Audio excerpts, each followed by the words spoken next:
السلام علیکم ورحمۃ اللہ وبرکاتہ۔ الحمدللہ آج رمضان کا ڈے 8 ہے اور ہماری ٹرانسفارمیشن سیریز اسٹیپ ٹورڈز اللہ کا ڈے 8 ہے۔ تو الحمدللہ آج ہم جس ٹاپک پر بات کریں گے وہ ہے صبر اور شکر۔ ہم آج جانیں گے کہ صبر اور شکر سے ہماری زندگی میں کیا امپیکٹ ہوتا ہے اور اس کے فضائل اور اللہ تعالیٰ کا حکم کیا ہے انشاءاللہ تعالیٰ۔ بسم اللہ الرحمن الرحیم۔ ربی یسر ولا تعسر وتمم بالخیر وبک نستعین یا فتاح ربی زدنی علما۔ بعض مرتبہ ہم یہ نوٹس کرتے ہیں کہ نوجوانوں میں، خاص کر ٹینز میں،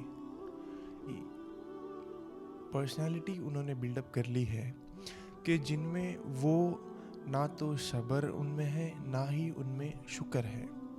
اب دیکھو کہ آج کا ہمارا جو یوتھ ہے وہ ایک دوسرے کو کمپیئر کرنے میں، ایک دوسرے کی چیزیں دیکھنے میں لگ چکا ہے۔ تو صبر اور شکر کا سفر ایسا ہے گویا کہ بندہ کمپلین سے قدردانی کی طرف لوٹتا ہے، اور زندگی صرف دو ہی چیزوں کا نام ہے، پہلا اطمینان، دوسرا انعام۔ اگر اللہ تعالیٰ کی طرف سے انعام ملے تو اس کا شکر ادا کرو، اگر کوئی چیز تمہاری خیر کے لیے اللہ کی طرف سے روک دی گئی ہو تو اسے اطمینان سے، صبر سے کام لو۔ یہ مسلم کی حدیث ہے جس میں آپ صلی اللہ علیہ وسلم نے ارشاد فرمایا، مومن کا مسئلہ عجیب ہے، مومن کا مسئلہ عجیب ہے، اس کا ہر معاملہ اس کے لیے خیر ہے، اگر اسے خوشی ملے تو شکر ادا کرتا ہے، یہ بھی اس کے لیے بہتر ہے، اگر اسے کوئی مصیبت ملے تو صبر کرتا ہے، اس کے لیے بہتر ہوتا ہے۔ دیکھا ہر حال میں مومن کے لیے خیر ہے، یہ کس نے فرمایا؟ یہ آپ صلی اللہ علیہ وسلم نے فرمایا۔ اگر تمہارے لیے مصیبت آئی تو مصیبت صرف مصیبت ایسے ہی نہیں آتی، اس کے اللہ تعالیٰ کے قرآن کے ریفرنس سے سمجھتے ہیں۔ سورہ اشرا کی آیت نمبر 5 اور 6 میں فرماتی، فَإِنَّ مَعَ الْعُسْرِ يُسْرًا وَإِنَّ مَعَ الْعُسْرِ يُسْرًا، بے شک مشکل کے ساتھ آسانی ہے، ہاں مشکل کے ساتھ آسانی ہے۔ نوٹس کرو کہ اللہ تعالیٰ نے کہیں پر بھی مینشن نہیں کیا کہ مشکل کے بعد میں آسانی ہے، اللہ تعالیٰ فرما رہے مشکل کے ساتھ میں آسانی ہے۔ اللہ اکبر۔ اللہ کی یہ رحمت ہے، جب بھی آپ کے لیے ایک مشکل آ جائے تو اس کے ساتھ اللہ کی رحمت بھی آتی ہے، بس ہمیں صبر اور تحمل سے کام لینے کی ضرورت ہے۔ آج کا ہمارا یوتھ اتنا غافل ہے، نہ تو اس میں کے اندر صبر ہے نہ تو اس کے اندر شکر ہے۔ دیکھو ایک دوسرے میں کمپیئر کرنے میں لگے ہیں، دیکھو وہ میرے دوست کے پاس وہ چیز ہے، اس کے والدین نے اسے وہ دلایا ہے، اس کے والدین نے فلانا لباس دلایا، میرے والدین نے کیوں نہیں دلایا؟ اپنے والدین سے مزوری کرنا، والدین سے جھگڑنا، کس کے لیے؟ ان چیزوں کے لیے جس کا نہ دنیاوی نہ پھر دینی اعتبار سے کوئی فائدہ نہیں ہے۔ اللہ تعالیٰ کیا فرما رہے؟ ہر مشکل کے ساتھ آسانی ہے۔ کیا پتا کہ آپ کے لیے بھی آپ کے دوست کو جو ملا ہے اس سے بہتر اللہ تعالیٰ لکھ کرو، لیکن آپ صبر کے بجائے کمپیریزن کرنے میں لگے ہو، اور جب بندہ کمپیریزن کرتا ہے تو اللہ تعالیٰ کے نزدیک دو بڑے گناہ میں مبتلا ہوتا ہے۔ ایک ہے کہ اس میں حسد آ جاتی ہے، بندہ تبھی کمپیریزن کرتا ہے کہ وہ دوسرے والے کی کامیابی سے جلتا ہے۔ دوسری چیز یہ ہے کہ وہ ناشکرا ہو جاتا ہے اللہ تعالیٰ کے، یا پھر اس میں اطمینان نہیں رہتا، یا پھر وہ اللہ تعالیٰ کی رحمت سے پر اسے شکوہ ہوتا ہے کہ اللہ تعالیٰ نے اسے عطا کر دیا، مجھے کیوں نہیں کیا؟ معاذ اللہ، یہ بہت بڑی بات ہے۔ یہ دیکھنے میں چھوٹی سی ایک چیز ہمیں لگتی ہے، لیکن اسی میں ہمارا پورا توکل جو ہمارا بنتا ہے اسی چیزوں پر بنتا ہے، باریک باریک چیزوں سے انسان بہتر بنتا ہے۔ اللہ تعالیٰ کا شکر پر ایک اللہ کا وعدہ ہے سورہ ابراہیم کی آیت نمبر 7 میں، اگر تم شکر کرو گے تو میں تمہیں اور زیادہ دوں گا۔ اللہ اکبر۔ اللہ تعالیٰ فرما رہے کہ اگر تم شکر کرو گے تو میں تمہیں اور زیادہ نوازوں گا. کیا ہم آج شکر کر رہے ہیں؟ کیا آج ہم ہر چیز پر دیکھو، شکر صرف خیر کے کاموں پر نہیں کیا جاتا. شکر آپ بہت سی مرتبہ مصیبت پر بھی اللہ کا شکر کرنا بہت ضروری ہے. اگر آپ دیکھو، ایک مثال کے طور پر آپ راستے سے جا رہے ہو، آپ کو ایک راستے میں چھوٹا سا ایکسیڈنٹ پیش آ گیا، کچھ بھی ہو گیا، اگر سامنے والے کو، آپ کو، دونوں کو بھی اگر جانی نقصان، مالی نقصان نہ ہو، تبھی بھی آپ کو اللہ کا شکر ادا کرنا لازمی فرض ہے. اللہ کی مصلحت تھی کہ اللہ تعالیٰ نے آپ سے کوئی بڑی مصیبت آنے والی کو ٹال کر اللہ تعالیٰ نے آپ کو چھوٹی مصیبت مبتلا کر دیا. یہ اللہ کی رحمت ہے، یہ اللہ تعالیٰ جانتا ہے، وہ جو چاہے کر سکتا ہے، تو کن فیکون کا حقدار ہے.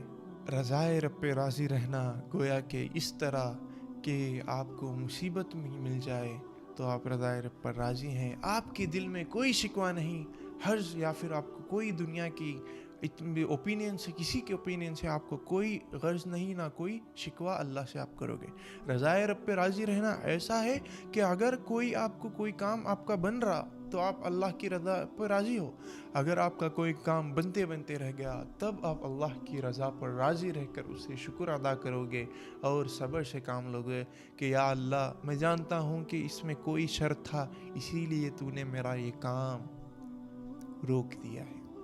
دیکھو، بعض مرتبہ جب بھی اسٹوڈنٹس تیاری کرتے ہیں، پریویس ایئر کوشچن پیپرس، بہت سے کوشچن پیپرس پڑھتے ہیں، سلیبس کور کرتے ہیں، ہر چیز کرتے ہیں، اتنا پریپیئر ہونے کے بعد بھی ایک دلی سکون نہیں رہتا. کیونکہ انہیں اپنی نہ تو انہیں اپنی پریپریشن پہ بھروسہ آتا ہے، اور سب سے بڑی چیز نہ ہی انہیں اللہ تعالیٰ کے اوپر بھروسہ ہوتا ہے کہ اللہ تعالیٰ میرا مددگار ہے.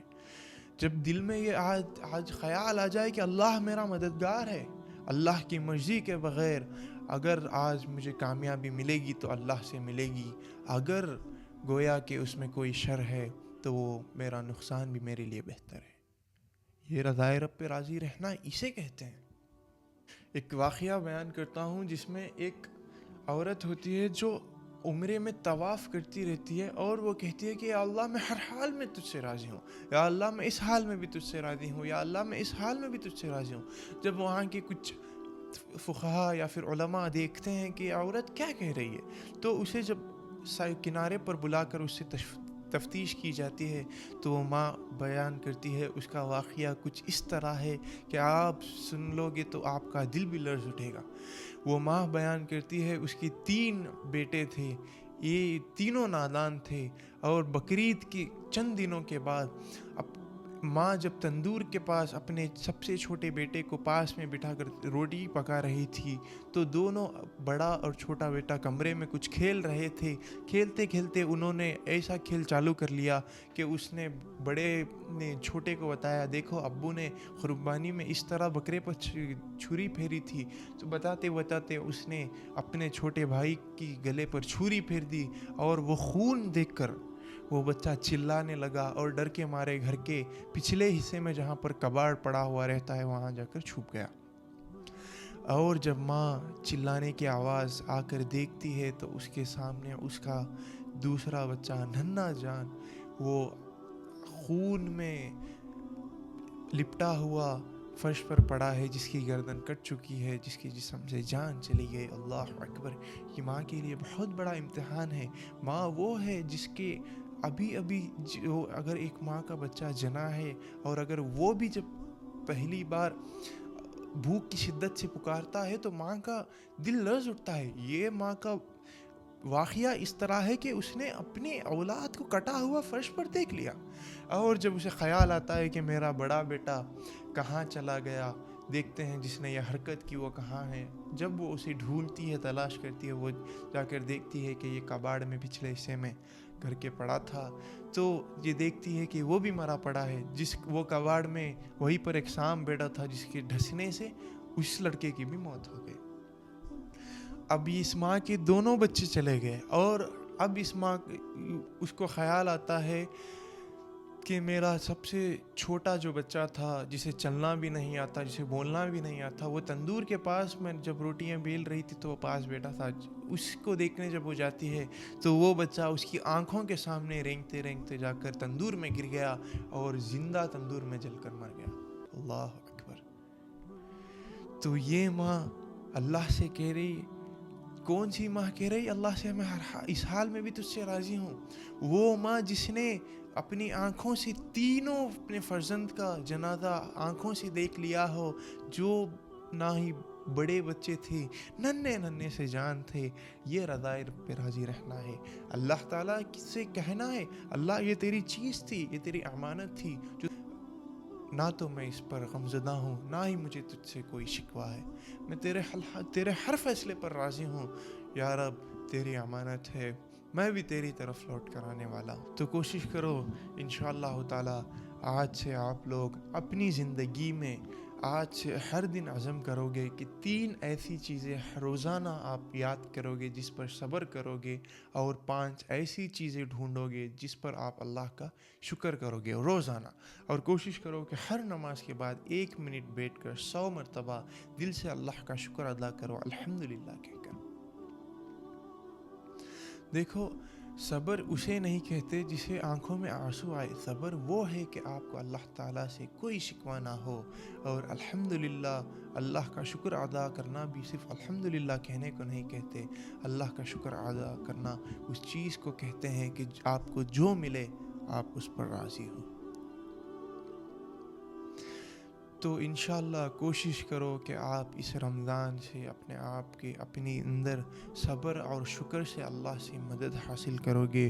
ایک مومن کا فارمولا سمپل ہے، اگر کوئی چیز مل گئی تو اس کا شکر، کوئی چیز چھن گئی تو اس پر صبر عطا کرو.